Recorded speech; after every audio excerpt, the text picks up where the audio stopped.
protection.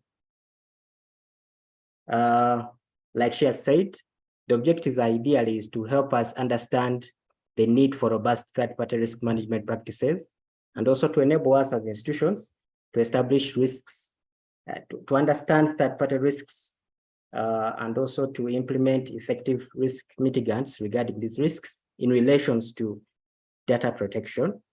And of course, the main objective, this is a compliance requirement. There's a law that requires us to do certain things regarding protection of personal data. So the ultimate objective is to ensure that we comply with that law. Whatever we are doing is to ensure compliance with the law. Remember, compliance is a must. There's no option. It's something that we must do because the law requires it.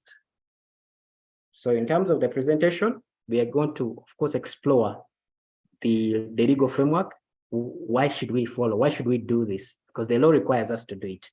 And then to understand what are third-party risks and why should we care? Why should be of concern to us as institutions, as organizations? And of course, we are going to look at how then do we manage the third-party risks by establishing a framework. How do we identify the third-party risks? How do we manage them in terms of mitigation strategies? How do you monitor them? How do we improve third-party risk management frameworks? And also to explore some challenges that we may face in doing this. Of course, in Uganda, the law that provides the protection, the collection and processing of personal data is the Data Protection Act and its accompanying regulations. It applies to any institution that collects and processes personal data within Uganda, but also it applies to any institution outside Uganda that collects, holds, and uses personal data related to Uganda citizens. The law provides for key stakeholders that I think are relevant for this webinar. The law defines a third party as any person authorized to process data for a data controller or processor. And these are very important definitions that we must understand because the law dictates certain obligations upon a data controller, a processor. And so we need to understand who is a data controller and who's a data processor. So a data controller is anybody, any person or organization or entity that determines the purpose for collecting the data, personal data, and also determines the manner in which it is processed or to be processed. So we need to understand that word processing. It's once you understand what it means, then we understand what entails processing of personal data.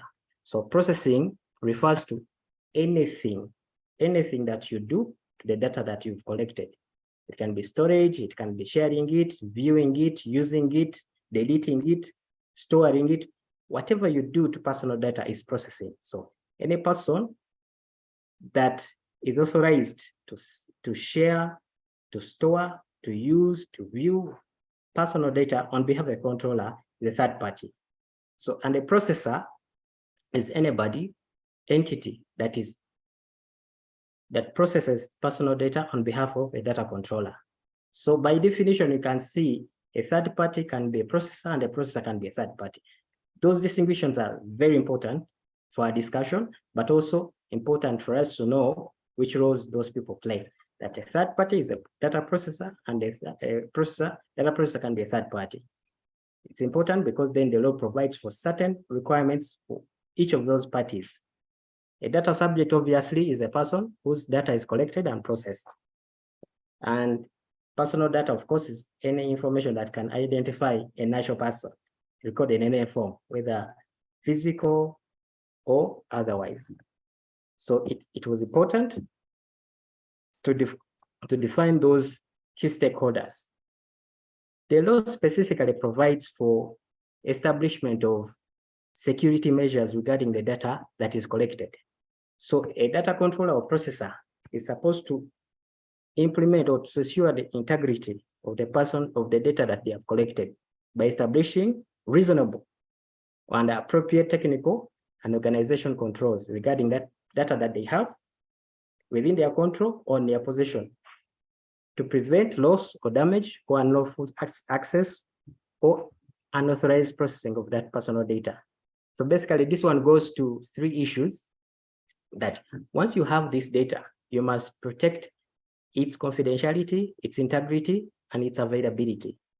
So by establishing certain technical and organizational controls, and how are you supposed to do it as a data controller? The law specifically determines that for you to fulfill this requirement, you must identify internal and external risks to this personal data within your control and possession.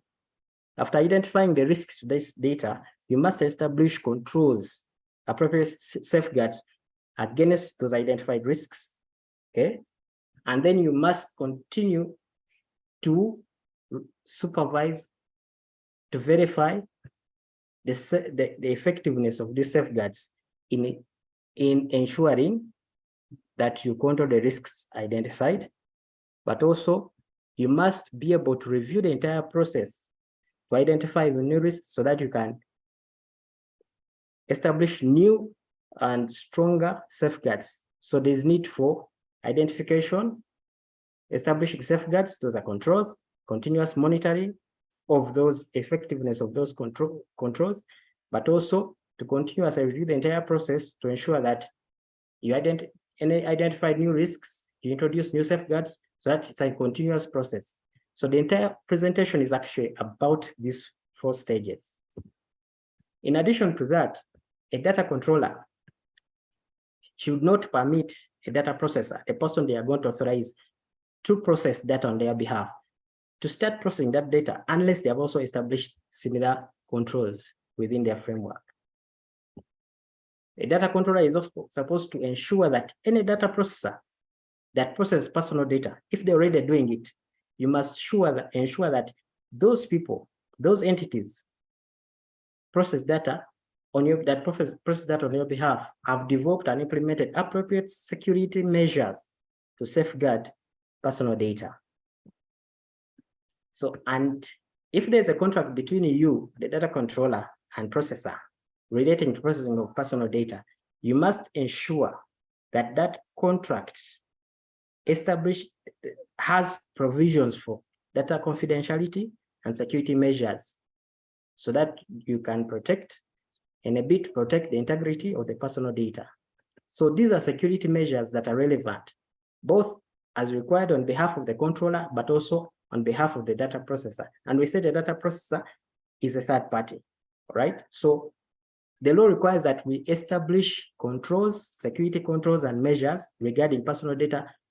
And the main responsibility lies with the data controller. So the law provides obviously for the roles of the data protection officer, but most importantly, your role as a data protection officer is to ensure compliance with this act. That means you must ensure that your organization as a controller or a processor has established the other previous processes of ensuring identification of risks, measures, mitigation measures, and also continuous improvement by conducting regular assessments and audits. The other ones are obvious, being the contact, but the most important role is for you to conduct regular assessments and audits of ensuring compliance with the act. The other important thing is that the DPO must be trained and provided with the necessary resources to do their work. The other important issue under the law is reporting data breaches. Remember, the main objective of this act is to regulate the collection and the processing of personal data.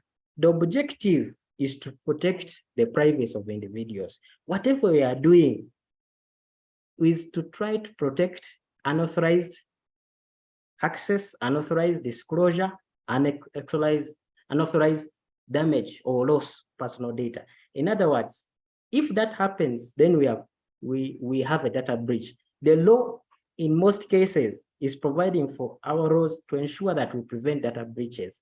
And once they happen, we must report them to the authority. We must investigate why they occurred, and we must report them to the authority immediately. But we must investigate what caused the data breach, how it happened, how many people were affected, and then report to the authority. It is important to prevent data breaches. Once a data breach has occurred, it means we have had an incident. It means our processes have failed, okay? And once a breach has occurred, it means there was a weakness in our internal processes, and also the law provides for penalties regarding a data breach. The law gives the right of data subject to actually report if they believe that there has been a breach. They can report the authority, and the authority can investigate and authorize the data controller to remedy any breach, okay? However, if that data breach has caused damage or distress to a data subject, they can go to court and seek for remedies and compensation. And if the challenge here, once the organization has been taken to court, the law says under section 33, subsection 2, in the proceedings against a person under this section, it is the defense to prove that the person took reasonable care in all circumstances to comply with the requirements of this act. In other words, the data subject is not supposed to give so much evidence to prove. As long as there's a data leakage, the data breach, it's evidence enough, they take you to court. It is the organization to prove that you took reasonable care in all circumstances, meaning you must have done whatever we've been saying before. If you cannot prove, chances are you're going to lose that case. And the law says, once you are convicted, the organization, and as well as all the people involved within the organization are guilty of the offense. The law says, if you knowingly disclosed someone's personal data, or you own that personal data, you can be imprisoned for 10 years as an individual. But for corporations, for organizations, your company will be liable to pay a penalty in damages of a maximum of 2% of company's annual gross turnover. So the penalty for not doing what you're supposed to do to prevent data breaches is extremely high. So why should we be concerned? Remember, the background is we need to protect this personal data. Why should we be concerned about third-party risk in data protection? Now, what happens? A third-party risk now is, in relation to data protection, is the potential for an organization to suffer a data breach via the connection to the third party. So what happens, because we all use third parties within an organization, like suppliers, vendors, partners, service providers, like insurance companies, external auditors, external lawyers, the providers of software as a service, these systems you use, the softwares you use, these guys have access, okay, to your internal customer data and systems. So therefore, there's also a chance that there can be a data breach from their side because they have access to that information of yours. In other words, having third parties within your having access to your sensitive data, it's like a backdoor. For instance, when you share information with your insurance companies for purposes of sharing your stuff for workman's compensation, you are giving all this information, personal data of your staff regarding their age, their salaries, whatever, a lot of sensitive data. So you're giving this information to them, like they have access to this information, like your HR department. When service people provide IT systems, they can log in, they can connect into your network, they can get access to your information. So these people have access to your internal systems and information related to your customers, related to your staff, and therefore it elevates the risk of a data privacy breach and a cyber incident. So it makes your compliance risk, inherent risk, and data privacy risk, inherent risk extremely high. Okay. The other issue is that they still have access, they have all this information, but you have limited control and visibility into their operations. So in other words, it makes it very difficult for you to implement these controls in their environment. The other issue is that there are so many cases globally that indicate that several data breaches have occurred because of weaknesses in the third parties cybersecurity IT environment that have led to a data breach into your, because they have their access. For you have your firewalls, you have your controls, but in most cases, these third parties have lax security controls regarding data. So hackers and other people use their networks, they hack into their networks and they access, once they get into their networks, because these third parties have access into your data, they use that like a backdoor to access your data. And institutions have suffered immensely because of data breaches or cyber incidents related to third parties. Okay, so that's why we should be concerned, because people can use or can infiltrate the third party network to get our data, because these people already have access. And there are numerous examples we're going to look at. I hope, and most of these cases you've looked at them, that's why we should be concerned. Remember the case of Cambridge Analytica, a third party Cambridge Analytica, which is a data analytics firm, harvested personal data from Facebook profile without users' consent, compromised 80 million users, and this data was used for political profiling. There was a public scandal, and there was a lot of regulatory scrutiny of Facebook. Facebook faced a lot of regulatory investigation and congregation. This is Senate hearing. They have penalized $5 billion for this. It was not even Facebook. It was a third party that was supposed to do analytics of the users of the platform. But the organization ended up paying because you're responsible. Another case, Equifax data. This is like a CRB. This is a CRB, a Credit Reference Bureau, the US. Hackers exploited vulnerability in the third-party software and accessed Equifax data. They compromised approximately 100, I think it's 100 million, 170 million consumers. Data was compromised, including your social security numbers and financial data. They were taken to court. They were charged 425 million compensation. This is someone going through their networks through a third-party software.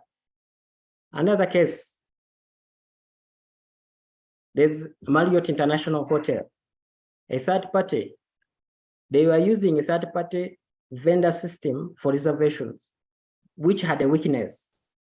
The hackers were able to exploit data to get access to data of 383 million guests, including their passport numbers, payment cards, and information, and other information. The chain was penalized £18.4 million. Another case, Capital One, this is a bank in the US. Now, these were using cloud computing software, which is very popular, Amazon Web Services. Now, a former employee of Amazon, what they did, they exploited vulnerability to access Capital One's customer data. Personal information of over 100 million customers of this bank was exploited or exposed. They were charged 190 million in compensation. We've had British Airways, a cyber attack against British Airways website and mobile app facilitated by third-party vulnerability, compromised data for 380,000 customers. They were charged 183 million.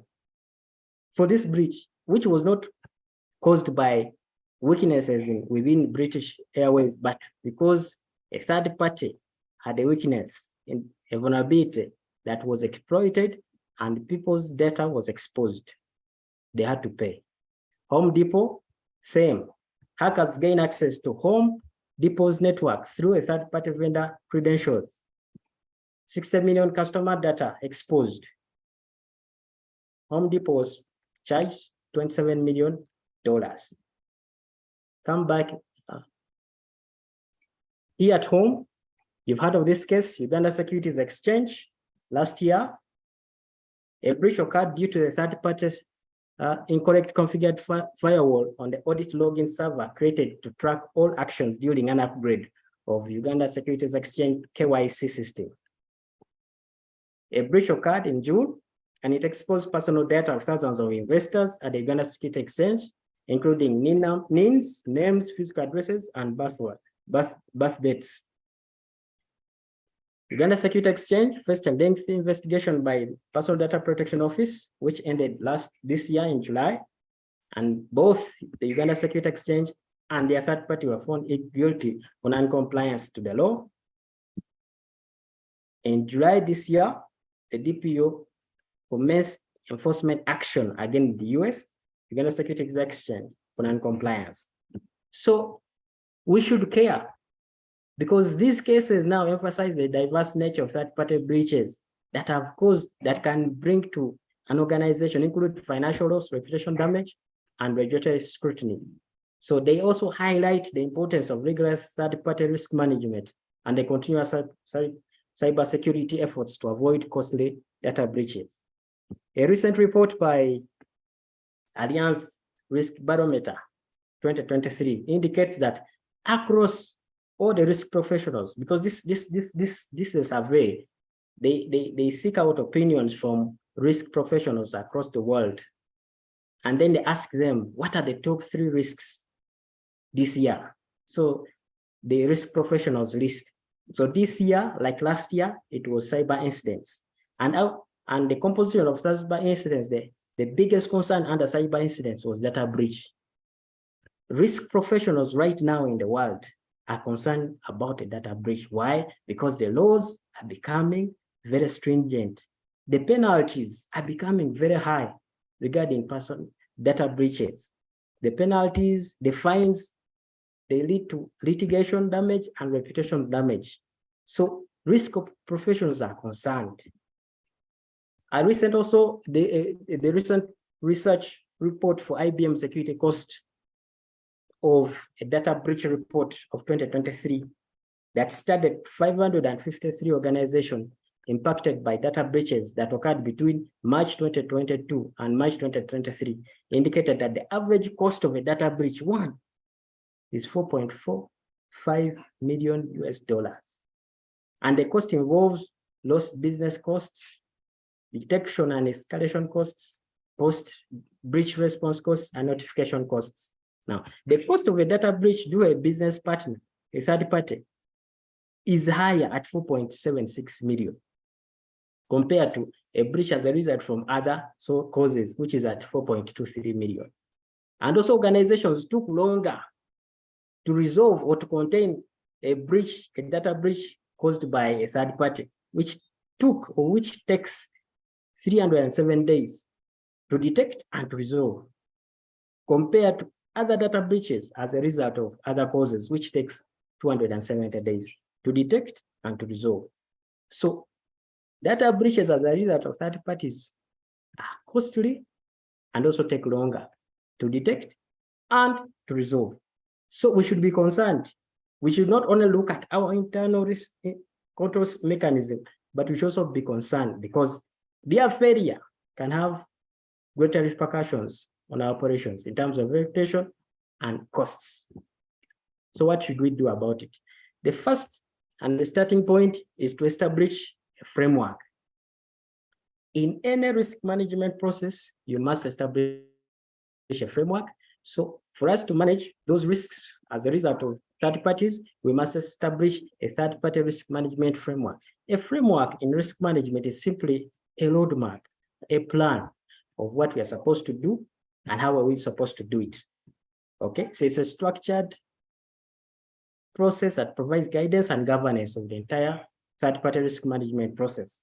And in any framework, the first thing that you must start with is the governance structure. In other words, define the team to manage the risk in the organization, and that team has to be, the overall responsibility has to be with the board. And for third-party risk management framework, you must get the people that are responsible, that are clearly part of the third-party risk management process. These are senior executive, obviously, but also procurement, risk and compliance, legal, IT, or information security, communication, and PR. If you are onboarding a third party, obviously procurement is the key person, they'll be involved, but also because it's a risky issue, it has to be has to be also involved, but also because it's a compliance issue, it's a legal requirement, compliance has to be involved, but also legal has to be involved because it's a legal regulatory requirement. But in most cases, IT and information security, most of these systems are managed by IT. Obviously, they have to be involved. Remember, when it's a breach, you have to communicate. It's important to have your PR people on board as well. So in other words, you have to develop an organization chart with responsibilities and roles of all the stakeholders in the third-party management process. So that's the governance structure, okay? Then you have to define the risk appetite. In other words, set boundaries of what sort of third parties do you want on board. Do you want people with experience? Do you want anybody? So would you take on anybody? Oh, now this is to set boundaries, okay? And this has to be clearly stated that this is our risk appetite. These are the kind of third parties we are going to deal with going forward. The other thing is now, because now you have to establish risk assessment methodologies, define the criteria for assessing third-party risks.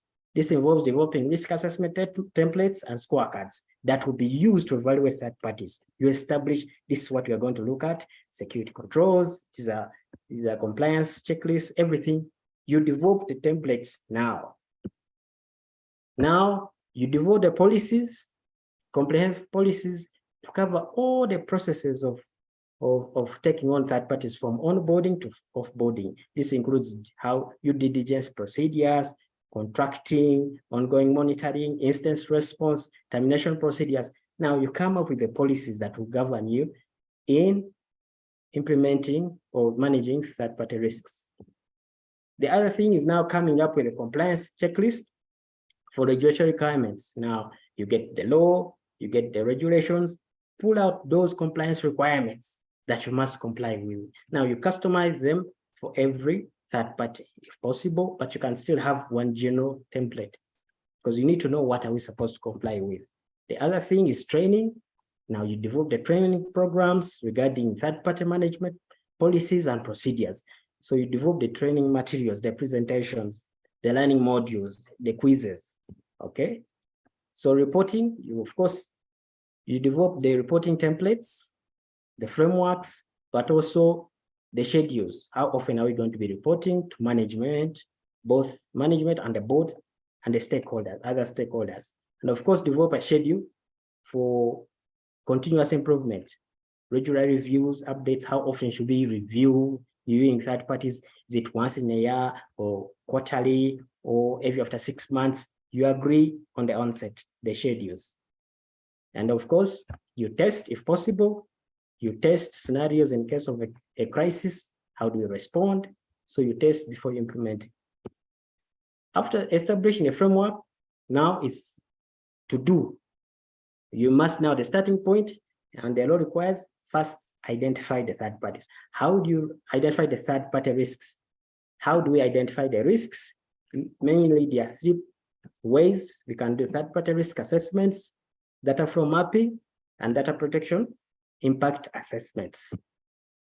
Third-party risk management involves analyzing the risks introduced by third-party relationship along the supply chain, okay? The main goal is to determine third-party relationships and their impact on the organization. So you assess the risk each third party is bringing into the organization. Data flow mapping. Now, this is a visual representation of how data moves within the organization, okay? So it provides a clear overview of the life cycle of the data from collection, and processing, storage, and disposal. Very, very important. Of course, the standard one, data protection impacts assessment. The law requires that we conduct this assessment for all processes that pose a high risk to the personal data of the data subject. So the DPI is a systematic process for assessing the potential data protection risks associated with a specific data processing activity, project, or third-party engagement. So how do we, number one, how do we conduct third-party risk assessments? Third-party risk assessments, now we do a review like in any risk management process. In any risk assessment process, we have to conduct reviews and assessments. In third-party risk management, we use questionnaires. This is a standard process. You develop a questionnaire that have specific questions related to cybersecurity measures, compliance to privacy laws, specific questions that you send to third parties. And when they respond, you analyze their responses to assess the risk factors and identify any areas of concern. The other issue is then, number one should be cybersecurity assessments. When you talk about cybersecurity assessment, we refer to security assessments. These are specifically regarding the systems, the IT systems, and the IT security practices of the institution regarding, so you are looking at password management, vulnerability management, patching, encryption. These are now specific to the IT, okay? You look at the compliance requirements. If they are supposed to comply with the law, you look at, are they complying with the act?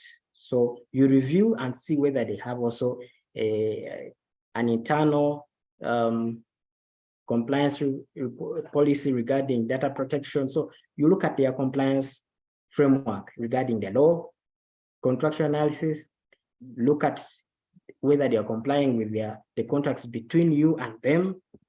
Then you look at reputation analysis. Now, the other questionnaires, assessment, compliance reviews, and contractual, these are information you're getting from the department. Reputation analysis, now you look at outside.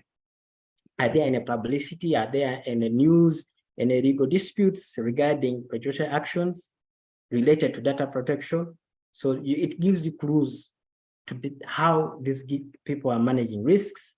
If there are many negative publicity or cases of negative publicity related to data protection, then it's a red flag.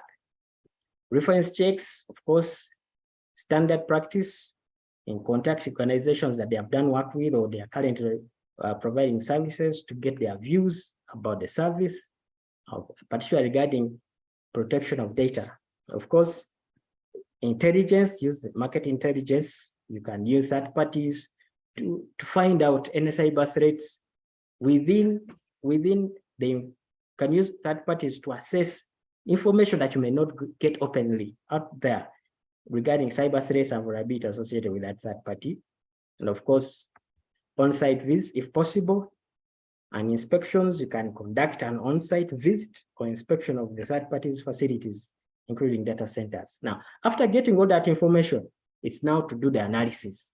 It gives you ideas, risks related to the third-party operations. Okay, so when you assess, you assign scores. Because risk assessment now is about the likelihood and the impact. If an organization is dealing with a lot of personal data, it means now the impact, in case it is exposed, the impact on your organization will be high. The likelihood, all this assessment and review is to give you an idea of the likelihood of them causing a data breach. So you score them based on information, especially regarding likelihood. The impact, you know, because you know what information they have access to. So you score. If the likelihood is high, based on the controls they have, because if they are weak controls, then the likelihood of a data breach on their side is high, you score them highly. And if they are having a huge access to your personal data, then high and high, definitely they are high risk, and then you score them, end up coming up with a risk matrix or a heat map. So this is just inherent risk. What are their controls? What are the vulnerabilities they have? What is the likelihood that it can be exposed or they can be explored by a third party malicious actor, and then the impact based on what information they have access to. Data flows definitely involves looking at what type of data we have, what are the sources, where is it coming from, where is it stored, okay, how is it processed, and of course, which systems do they with this data in, which applications, and which third parties are we sharing this information with, and how long are we keeping this information. So that is the data flow. Where is it coming from? Where is it stored? How is it processed? Which systems does it hold with the information held? And who are the third parties we are sharing this information with? These will show you gaps and see weaknesses based on all those processes. Then conducting a data impact assessment. This is standard practice. You identify, it's about identifying which processes and what purposes are we processing this data. And of course, identify the risks. What risks in this process regarding which personal data risks are in this process, okay? And then after identify those risks, you propose mitigants. And once you have a score at the end of the day, say whether it is high, whether it mid or low, okay? After identifying the risks, now strategies. How do we control these risks? Controlling risks involves four mitigants. Number one, selecting vendors. How we select our vendors, onboarding of vendors, we manage the risks, data processing agreements, having agreements with these vendors, and also conducting security audits, and of course, standard setting up data protection requirements. Okay, vendor selection involves careful evaluation and choosing third parties based on various criteria. Okay, so you set the criteria. This is what we are going, these are the basis, these are the people we are going to take on. We won't take on such people. So you have a criteria and use that criteria to sieve out people that you think may have a huge risk regarding protection of your personal data, and you not go choose only those vendors that meet a certain criteria that you feel be able to protect your personal data in case you engage them. Of course, after engaging them, you sign a contract that protects yourself from, and you put strict provisions in that contract to ensure data is being protected. Security audits. This means now you go and conduct a security audit, meaning that you verify. Security audits refer specifically to those IT-related controls, passwords, access control, patching, and the rest. Then you implement a data implementation requirements. This specifically refer to those standard practices for data protection that you must set up, including access control, encryption, and the rest.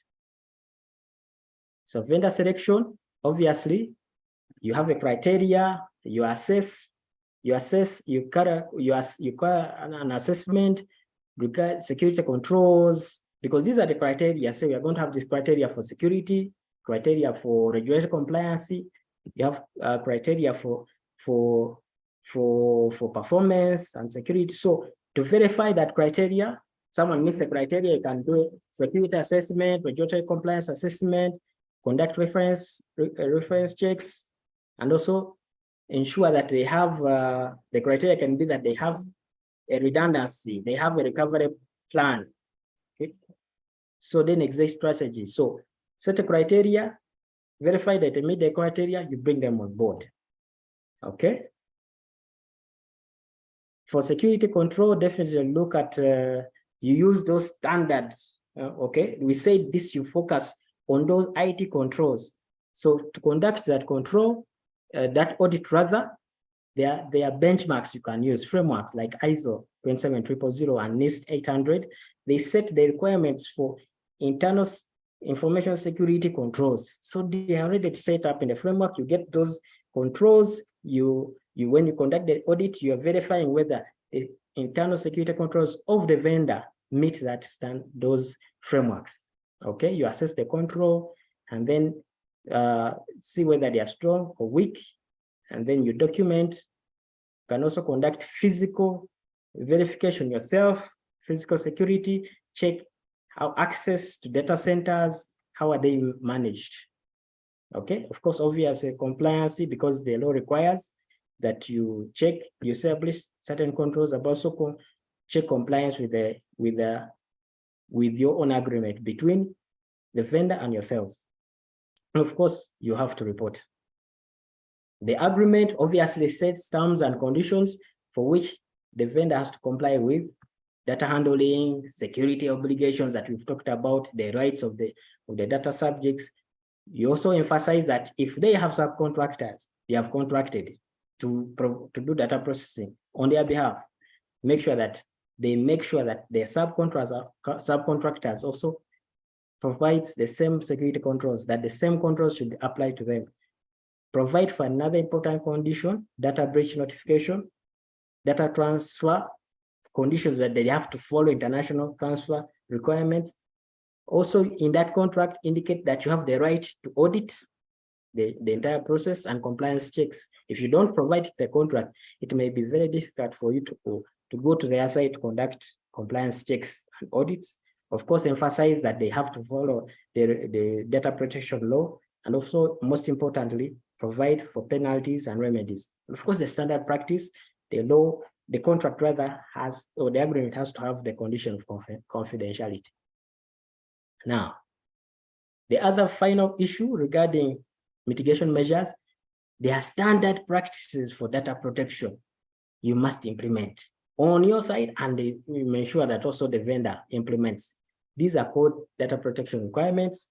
Access control, you must implement access control. Restrict third-party access to sensitive data, at least privilege. These are standard. If they have access to information, they should only see what they are supposed to see to perform their work. Okay? Use role-based access, not everything. Someone should not just go into your system and see whatever they access everything. They should only access information they need to do their work. This can apply both on your side and the vendor's side, but this is where they have access into your network. Then you have to be able to regularly review and update access privileges as needed for the vendors into your network. Data encryption, make sure that data is encrypted either in transit or at rest at your site, but also on the other vendor's side. And you must ensure that the vendor also employs encryption methods to ensure data is secure. Patching management, this is vulnerability management. Keep software and system up to date by applying security patches and update promptly to address known vulnerabilities. Okay, data retention, of course, have the policies for data retention. Do not retain data more than for the purpose for which it was collected or beyond the requirements of the law. And then audit trails and monitoring. You must implement systems and tools to track and log data access and usage by third parties. If they're accessing your network, they have to be an audit trail to tell us which systems have they accessed, what have they changed, and you'll be able to available for review by your internal audit, but also by the data protection officer, because they are mandated to conduct audit. Of course, data portability and transfer, ensure that data is protected. Okay, and consider in cases of data transfer internationally, they must abide by international contractual clauses. Data protection requirements. Now, incident response, this is very, very important. In any third-party risk management process, there must be an incident response plan. Why? Because if an incident occurs, remember the law requires we must report it. We must investigate it. So if it is required, it is to occur at the vendor's premises, you must make sure that now there is an incident response plan. If it occurs, who is supposed to be contacted? How are they supposed to report it? How are they supposed to investigate it? And when do we respond or report to what amounts to an incident? And when do we, which incidents are we going to report to the authority? Okay, employee training is another standard requirement. You must develop plans for training and awareness. Of course, training must be customized, okay? It has to be standard. People need to know based on their roles, train them based on their roles. IT guys, train them regarding the controls, the other business side. But remember the other team that was formed to manage third-party risks, those must know everything regarding data protection. The procurement guys, the IT guys, the legal, senior management, they must be trained in everything. Of course, there has to be general knowledge for everyone. The training can be conducted when people are entering the institution, and there should be annual refreshers. People need to know, because we need to create a culture of data protection. Remember, the first line of defense are the people. The people are the ones using the data. They're the ones collecting the data, processing it. So they must know their roles. So the protections, data protection is for everyone. So they have to be trained. Okay. These are penetration testing. You must conduct penetration testing periodically. Make sure the vendor, penetration testing and vulnerability assessment, these are standard practice for our systems. We do it, but also we must request that the vendors conduct it on a regular basis and reports be provided to us. Documentation, anything, we must document it, and also we must ensure data minimization practices whereby it is by design. When we are sharing information to the vendors, third parties, we only give them what they need. Okay, so the other issue is that after implementing those controls, we must ensure continuous monitoring. Continuous monitoring, it means continuous surveillance assessment of the vendors' security measures and standard control measures to ensure that these vendors continuously maintain controls to avoid any breach. You don't go in, you vet this person, you bring them on board, they start accessing your system, processing your data, and you keep quiet. You must continuously monitor their environment. How do you do this? We can use IT systems, intrusion detection system, employ technologies like IDS to monitor the network traffic and detect unusual unauthorized access that may indicate activity. So if in your environment, when they're accessing, you need to know. When they are doing an update, you need to know. You have this system doing the work for you. They're monitoring the activity. It can be the other side of the vendor, but also this side of your environment where they have access. Of course, log analysis, we saw it. Logs for analyzing system and applications analyzed continuously. You don't just, the system is generating logs, but you have to review them regularly, either by risk or the internal audit to review whether there are any anomalies and security incidents. Third-party monitoring software, here you can, and their service, software as a service, there are tools that you can buy. You have it in your organization, but it is monitoring the activities of the IT systems and softwares of the vendor, even if they're the US. So you can see they are scanning, but they're giving you feedback. Okay. So the other thing is that you must have tools that can monitor the dark web and deep web. If you know the deep web and dark web, when people steal credentials, when they steal information about certain organization, login credentials, they take them to the dark web to sell them. So you may not even know there's a breach until the guys inform you. So what happens is that you get tools, there are tools out there that can be scanning, that can scan the dark web and the deep web to identify whether your passwords are being sold on the dark web. Because once you identify the credential being sold, you know you have had a breach, a hacker went in, got your password, now he's selling them in the dark web for money so that people buy them and continue exploiting your data. So you can be able to tell and then close the vulnerability. Periodic reviews, obviously, we talked about them. And of course, reporting. You must report to management on a quarterly basis or annual basis for decision making. Continuous improvement, how do we improve the process? The law requires that there has to be continuous improvement when the risks change. One of the most important things is instant response review. When there's an incident, it means our systems are failed to control a breach. So we have an incident. So learn from it and then draw lessons and then be able to rectify where the weakness was. Feedback mechanisms in any process. Let people give you feedback. Stakeholder, third parties, they should report to you regarding, and they should suggest improvements. People may be seeing things you don't see. Documentation and record keeping. You must document all the processes. These will become reference points for change, because if you don't know what has been happening before, then you don't have any record, any basis. So you must record. They will help you to improve, because what were we doing before? So then it becomes a reference point for you to be able to improve the process going forward.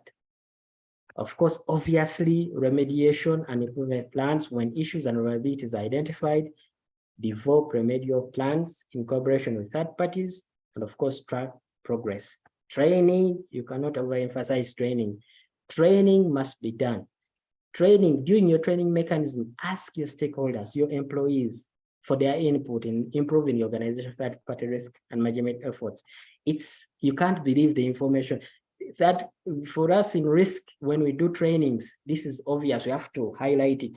The suggestions, you can't believe people have ideas. They see things you don't see. And this can be a great tool to improve your risk management process. Again, reporting. You must report. Regular reports regarding findings must be taken to management committees, because management, that is their role to review and to guide, and their recommendation can greatly improve the process. In fact, that is why they are paid a lot of money. You go to them, say, what should we do?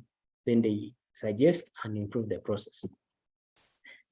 The challenges we're having in managing third parties. Number one, supply chain attacks. Third parties have third parties.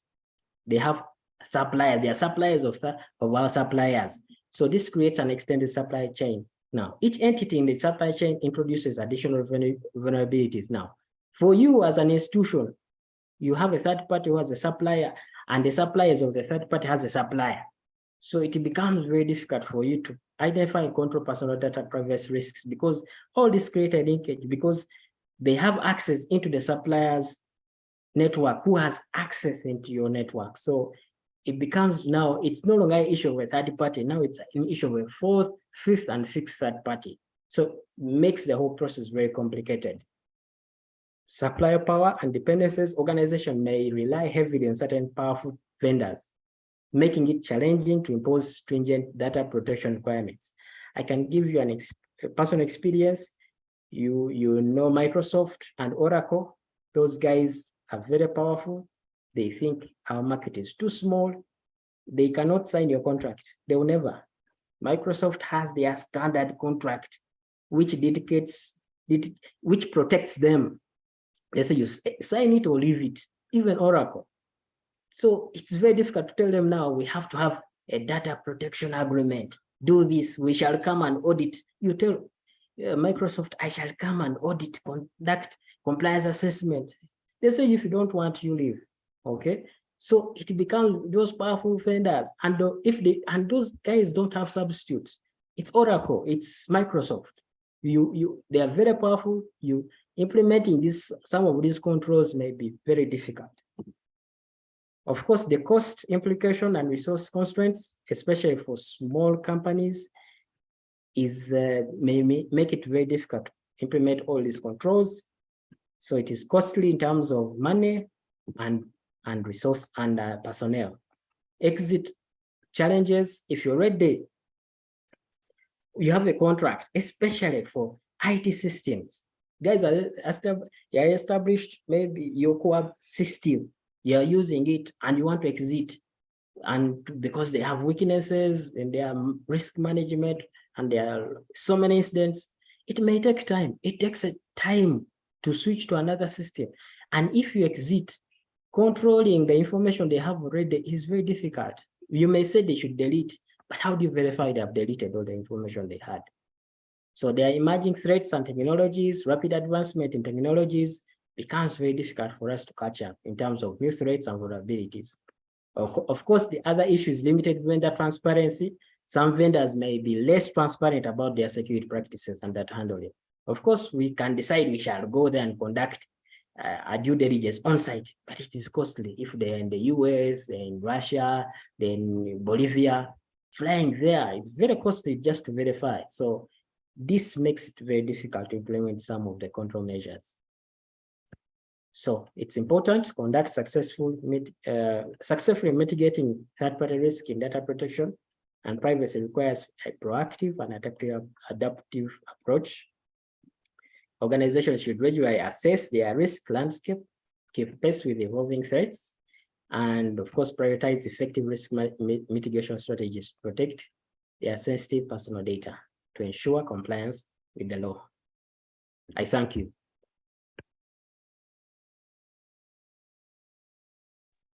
Thank you very, very much, Chris. This has really, really been a very enlightening and educative presentation. We've had a very good comments. Someone said this has really been a rich presentation. I saw some other people say they haven't been able to move because they couldn't take their eyes off the presentation. So that really explains how good it has really been. I'll move on to the questions. We have just a few questions in the chat. Someone is asking, how often can we do third-party risk assessments?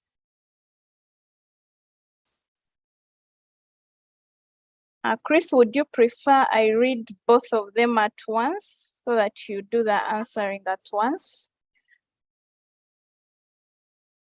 There are only two questions. So, okay, it's okay. Okay, so the second question is, can having a data processing agreement with a third party exempt you from being penalized by authorities in case of a breach that arose from a third party? Yes, so those are the two questions. Thank you very much. Thank you for your comments. I don't know what to say. I hope you've learned, be able to start your journey of implementing your risk management frameworks. How often? Right, because now we have to, when you have people already onboarded, you have to conduct a risk assessment right now for every organization, third party, once. Now, it is advisable, once there is a change in regulation or change in the risk profile of the company, to do another. For instance, if there is an acquisition, if they have expanded or they have brought in new people on board, they have changed their software, it is advisable now to do another assessment to see which risk exposures they have created. Yeah, so if there are changes in the environment, changes at the vendor's operations, then yes, it is advisable to conduct another risk assessment. But of course, depends on the size of the organization. You need to do an assessment if it's needed. But yes, it is advisable if there are new changes to do another risk assessment. Should someone be held liable? Now, the law, a breach is a breach. The law does not say you are exempted. The law says if there's a breach that has occurred and third party and data subject goes to court and you are convicted, you can pay a maximum of 2%. Now, the law says it will depend, what they charge you would depend on what measures you put in place. In other words, establishing whatever you have put in place can indicate that you've did everything possible to prevent a data breach. And therefore that will inform court, even authorities on charging you. They may exempt you, they may charge you a minimum amount, but it's not a guarantee that they will not charge you. So it is now you to argue your case that you've done, demonstrate you did everything possible to ensure so. So for you to do your work, You go to court, argue your case, you never know. The judges may say, well, we shall not charge you, or we shall give you a small penalty. But it's not a guarantee that they won't charge you or they won't penalize you. I thank you. Okay, thank you so much, Chris, for answering those questions. I am going to invite Becca. I can see, okay, if you still have any questions for the questions that are still coming in, please reach out to us, give us those questions, and we'll be able to relay them to Chris. I am going to invite Becca, who is on call, and he will give closing remarks and also a vote of thanks to our speaker. Thank you, Anika. Thank you, Chris, for making time and talking about this very timely conversation around third-party risk management in data protection. I want to reiterate what you've said, but from the comments that Anita has just read out, this was a very good one. I also listened in, and it's good that you also gave examples from other jurisdictions, but also the most recent data security breach that the PDPO investigated, and what was established was really around third-party risk. So as the different DPOs that we have on the call, please make sure that you know the presentation that has been made, you really leave it out in your respective organizations. It will be shared. Where you have specific questions, please reach out to us. I need to possibly bring out something that Chris also talked about, that's provided for in the law, that in case you've done everything possible, having a third party doesn't mean that you should have your house in order and you leave them to have their house in ways they think is best. No, make sure you have monitoring tools and you actually monitor them, and always document. As a DPO, what will save you in case there is any disagreement or there is a breach is that you did everything and it was well documented. The law provides that defense for you, that you've done everything that the law requires of you. It's under section 33(2), that the law required you to have contracts in place, monitoring, reviewing of controls, and actually this was done and shared with a third party or even any other matter, then that can actually be taken as a very good defense by courts of law. But don't wait for the defense, do what is required, because remember, us as the office is to look out for the data subjects, the individuals whose information is collected, but even you who collect and process this data is to ensure that whatever you do with such data, you actually preserve their privacy and also protect their rights in that regard. With that, I once again thank all the participants, but then I especially for Chris for sparing his time and sharing knowledge and experiences around this very timely topic. A good afternoon to you all.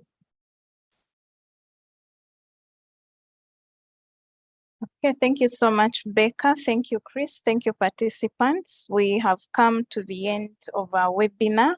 I posted a link in the chat.